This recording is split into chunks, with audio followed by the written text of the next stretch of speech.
Well, welcome back into the Reese's Senior Bowl film room, and we've taken the last few occasions to examine and analyze the one-on-ones that have occurred between the offensive and defensive linemen, running backs and linebackers, and today we take a look at the final piece of the puzzle, and that's wide receivers and defensive backs. Here's a picture of Aaron Dobson, second-round draft pick of the New England Patriots out of Marshall University against Desmond Trufant, first-round cornerback from the University of Washington, went to the Atlanta Falcons. I want you to notice here he's in a press position, square stance, hands are up. Dobson is going to use his size and strength to shove off Trufant and get to the inside on this slant. So the idea of the big receiver trying to get separation against the quicker, faster corner.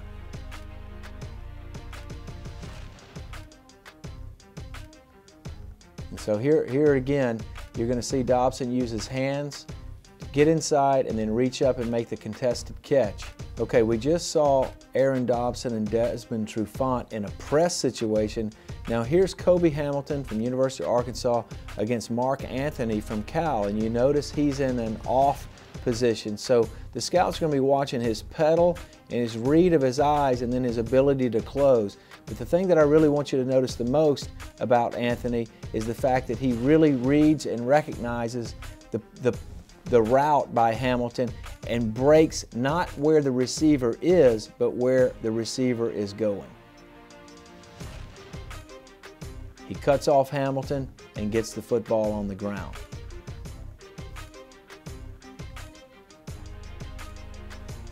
So we just saw Mark Anthony in an off position, and now here he is in a press position against Quentin Patton from Louisiana Tech. What I want you to see here is the competitive nature and the strength of Patton as he releases outside with strength, gets up the field, drops his weight, and then breaks to the outside to make the catch.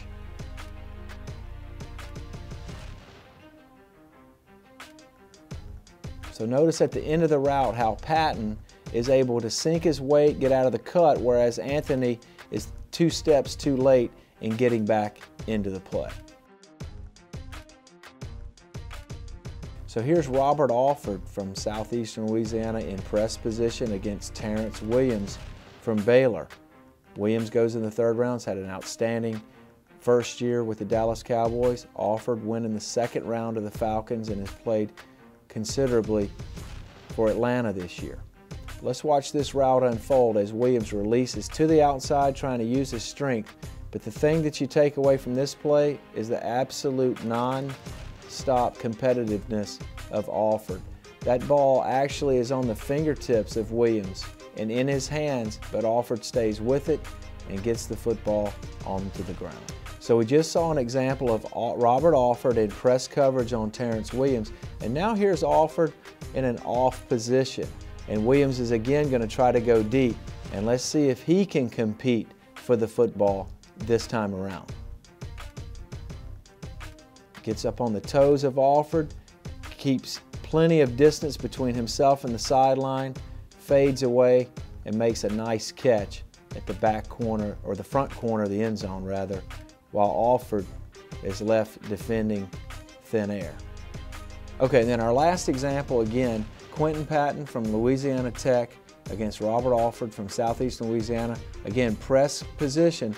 Remember, the scouts are looking for stance on both defenders, their ability to release if he's an offensive player, to jam if he's a defensive player, and then the reaction down the field to the football. So here Patton muscles through the release, gets on top of Alford, stays with the football all the way to the end, loses his helmet, but makes the play.